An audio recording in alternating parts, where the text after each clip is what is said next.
Hello everyone, मैं शिवालिक आप सबका awakening with Shivalik YouTube channel पे स्वागत करता हूँ। आज हम सब जानेंगे कितने तरह के कर्म होते हैं। हमें बहुत बार ये डाउट रहता है कि हम कर्म किए लेकिन हमें फल क्यों नहीं मिला, या अगर हम कर्म किए तो हमारा मन चाहा फल क्यों नहीं मिला। किसी किसी केस में क्या होता है, फल मिल जाता है लेकिन वो मन चाहा नहीं होता। आज हम जानेंगे हम जो कर्म किए हैं, क्या वो कर्म सही में उस फलदायक कर्म था या नहीं। तो चलिए शुरू करते हैं।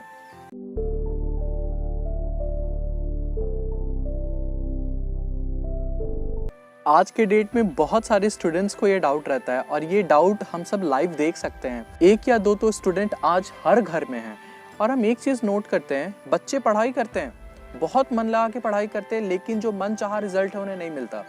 क्यों नहीं मिलता? 3 तरह का कर्म होता है। ये गीता के आधारित है, ये स्पिरिचुअलिटी के बेस्ड पे है। 3 तरह के कर्म होते हैं, कर्म, सुकर्म, विकर्म। पहले तो शॉर्ट में मैं आपको ये बता देता हूँ ये कर्म होते क्या हैं। कर्म मतलब नॉर्मल कर्म। नॉर्मल कर्म का मतलब होता है जब हमने किसी भी काम को हमें करने को दिया गया, हम उस काम को बिना कोई भावनात्मक रूप से, बिना कोई इमोशनल हुए या अपनी भावनाओं को बिना जोड़े हमने वो काम कर दिया। सिंपल। जो सुकर्म होता है उसमें क्या होता है, ईश्वर को आगे रख करके या किसी समाज के कल्याण के भावनाओं को आगे रख करके हमने कोई काम किया।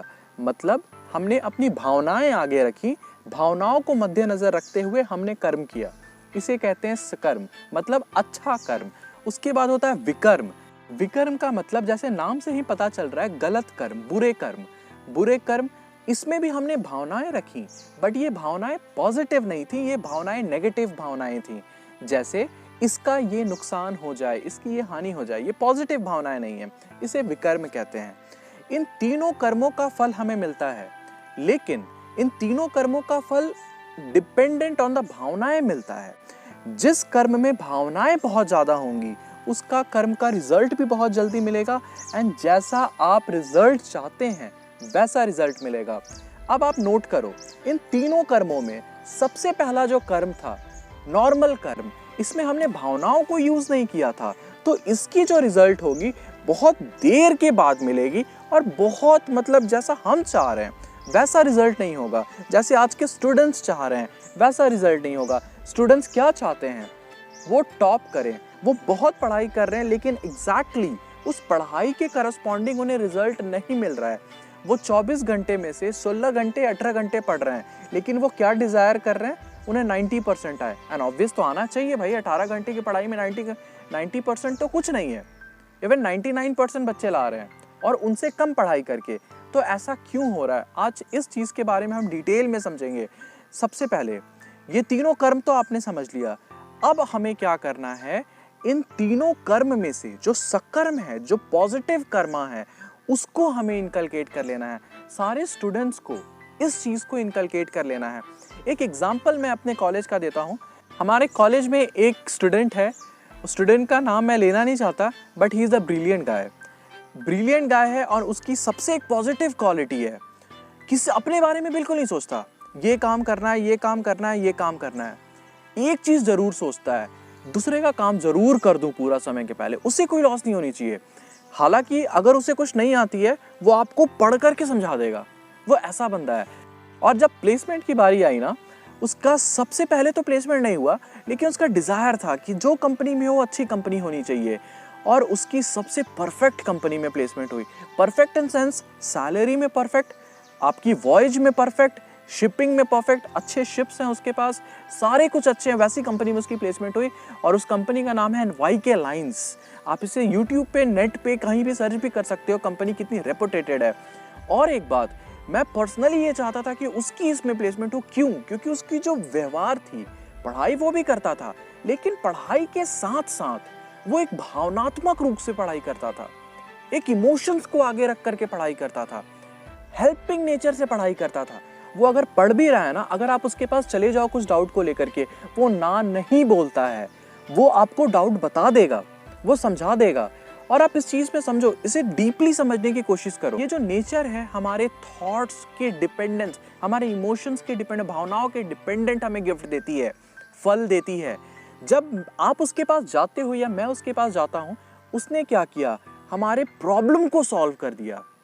जब उसने प्रॉब्लम को सॉल्व किया, दैट इज जिस बंदे के प्रॉब्लम को उसने सॉल्व किया उससे कुछ पॉजिटिविटी, उससे कुछ आशीर्वाद सूक्ष्म रूप में, छोटे रूप में उसने कलेक्ट कर ली। अब वो धीरे धीरे अपने व्यवहार के कारण अपनी पॉजिटिविटी इतना बढ़ा लिया कि अब ना चाहते हुए भी जैसा वो सोच क्रिएट करेगा, जिस चीज के लिए वो काम करेगा, उसे वो चीज मिल जाएगा। इससे हमें ये समझ में आता है हम जो भी काम कर रहे हैं, जिस तरीके के भी काम कर रहे हैं, सारे काम करने हैं, लेकिन उसके साथ हमें अपनी भावनाओं को भी मद्देनजर रखना है। भावनाएं हमारी किस तरह की निकल रही हैं जब हम काम कर रहे हैं। जैसे मैं वीडियो बना रहा हूं, तो मुझे वीडियो बनाते वक्त ये मद्देनजर रखना चाहिए कि मैं किस इमोशन से वीडियो बना रहा हूं। कहीं पैसे कमाने के मोटिव से तो नहीं बना रहा हूं, कहीं कुछ गलत भावनाओं से तो नहीं बना रहा हूं। मेरी भावनाएं कैसी हैं? मेरी भावनाएं प्योर होनी चाहिए, तभी जाकर मुझे मनपसंद जो मैं रिजल्ट चाहता हूं, लोगों का हेल्प कर पाऊं, वो रिजल्ट मेरा पूरा हो जाएगा। वो मुझे तुरंत उसका आंसर मिलेगा, तुरंत नेचर रिस्पॉन्ड करेगी।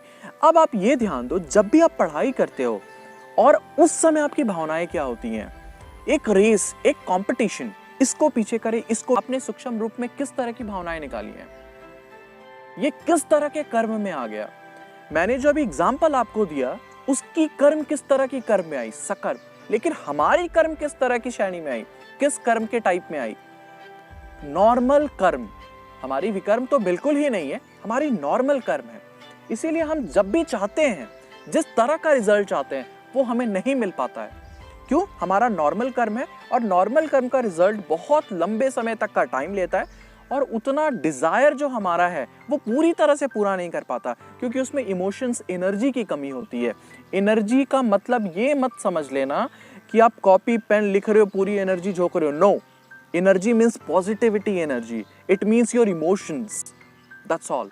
अब ध्यान दो, जब भी पढ़ाई करो, पढ़ाई करने के साथ इस चीज का जरूर ध्यान रखना कि आप अपने अंदर एक इमोशंस को लेकर के पढ़ाई कर रहे हो, एक भावनाओं को लेकर के पढ़ाई कर रहे हो। एक लाइव एग्जांपल है, जितने लोग भी यूपीएससी क्लियर करते हैं, बीपीएससी क्लियर करते हैं, उन लोगों की आप इंटरव्यू सुनोगे, उनके पीछे इंटरव्यू में कोई एक डीप पेन होता है। पेन किस तरह का? जैसे सपोज फैमिली प्रॉब्लम है, गरीब है, उस तरह की पेन, या कुछ और पेन। उस पेन को, मतलब उस भावनाओं को लेकर के वो पढ़ाई करते हैं, उसके बाद उन्हें सक्सेस मिल जाता है। जो नॉर्मल अगर 24 घंटे, 25 घंटे, कितने भी घंटे पढ़ रहा है, सपोज 3 दिन में 24 घंटे, 25 घंटे पढ़ाई कर रहा है, 26 घंटे पढ़ाई कर रहा है, उसके बाद भी क्लियर नहीं हो रहा, लेकिन 3 दिन में लोग 8 घंटे पढ़ाई करके यूपीएससी निकाल ले रहे हैं। और इनफैक्ट उससे कम बहुत सारे यूपीएससी एस्पिरेंट्स ऐसे हैं जो अभी आईपीएस, आईएएस बन चुके हैं, जो बहुत कम पढ़ाई करके, लेकिन आप उनके इंटरव्यू सुनना, आप खुद से सुन करके ये रियलाइज कर लोगे, एक इमोशंस के साथ वो पढ़ाई करते हैं, दैट इज वो सकर्म कर लेते हैं। हमारा नॉर्मल कर्म रह जाता है। इस चीज पे ध्यान दो, इस चीज को समझने की कोशिश करो, और अब जब पढ़ाई करते हो, अपने साथ एक कॉज को लेकर के रखो, अपने अंदर एक कॉज डालो, ये चीज हुआ, इस चीज को मुझे सुधारना है, और वो इमोशनल होनी चाहिए, वो इमोशंस रहित होनी चाहिए। उसके बाद उस काम को करो, and definitely you will be succeeded. क्योंकि नेचर हमारी इमोशंस की भाषा समझता है, हमारा लैंग्वेज नहीं समझता। अगर लैंग्वेज समझता होता तो कोई हिंदी बोलते, कोई उर्दू बोलते, कोई कुछ कुछ बोलते, अलग अलग लैंग्वेजेस होती है, Spanish, France and all. Nature सबकी भाषाओं तो नहीं समझेगा ना। नेचर को जब कुछ देना होगा तो वो किस चीज को समझ करके आपको देगा? आपकी भावनाओं को समझ करके। क्यों? नेचर के पास बस यही क्वालिटी है, वो आपकी लैंग्वेज नहीं समझता, भावनाएं समझता है। जैसी भावनाएं होंगी वैसा रिजल्ट मिलेगा।